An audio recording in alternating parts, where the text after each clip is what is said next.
यूं तो ऐसे कई लोग हैं जो न्याय के लिए आज भी लड़ रहे हैं, लेकिन माना जाता है कि उत्तराखंड में ऐसा मंदिर है जहां लोगों को न्याय मिलता है। हम बात कर रहे हैं अल्मोड़ा स्थित गोलू देवता मंदिर की। कहा जाता है कि जिन्हें कहीं से न्याय न मिले वे उत्तराखंड के इस मंदिर में गोलू देवता की शरण में पहुंचते हैं और लोगों का मानना है कि ये देवता न्याय करते हैं।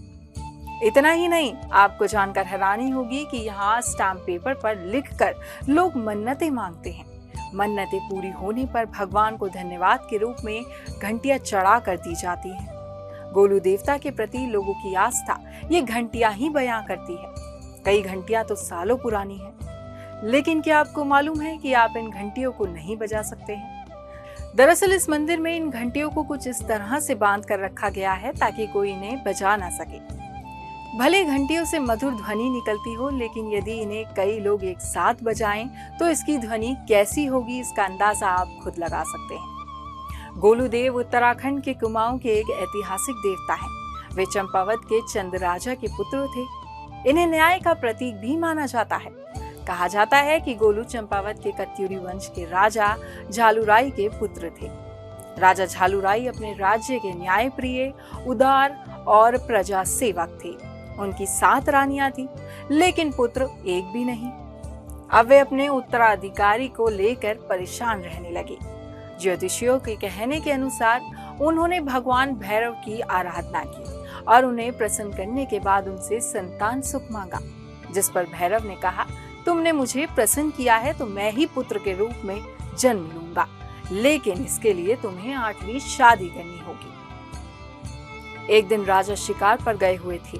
उन्होंने एक खूबसूरत कन्या को 2 लड़ते हुए भैंसों को अलग करते हुए देखा। इस कन्या का नाम कलिंगा था। राजा उसकी खूबसूरती और बहादुरी के कायल हो गए और उससे शादी कर ली। कुछ समय बाद कलिंगा गर्भवती हुई। राजा की अन्य 7 रानियों से ये बर्दाश्त कर पाना बेहद मुश्किल हो रहा था, इसलिए गर्भ को खत्म करने की योजना बनाई गई। जब कलिंगा का बच्चा हुआ तब उसे गौशाले में फेंक दिया गया ताकि गायों के पैरों तले बच्चा दब जाए। इसके बाद कलिंगा को बताया गया कि उसने एक पत्थर को जन्म दिया है। उधर गौशाले में बच्चे को खरोच तक नहीं आई और गायों ने उस बच्चे को अपना दूध पिलाकर जिंदा रखा। आखिरकार लोहे के संदूक में बच्चे को डालकर काली नदी में बहा दिया गया।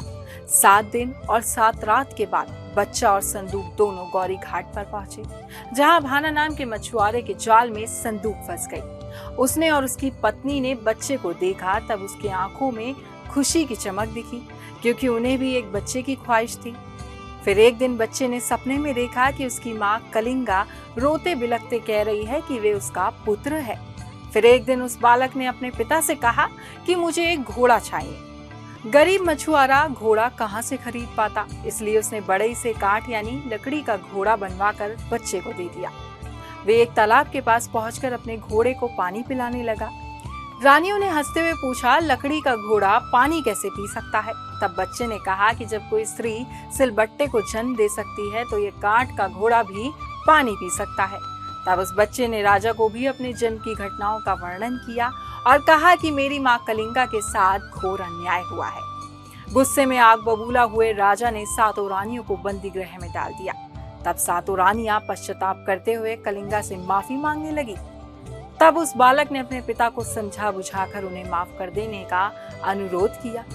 अंत में राजा ने उन्हें दासियों के समान जीवन गुजारने के लिए छोड़ दिया और यही बालक बड़ा होकर गोयल, गोलजू, बालागोरिया, गौर भैरव, गोलू इत्यादि नामों से प्रसिद्ध हुआ।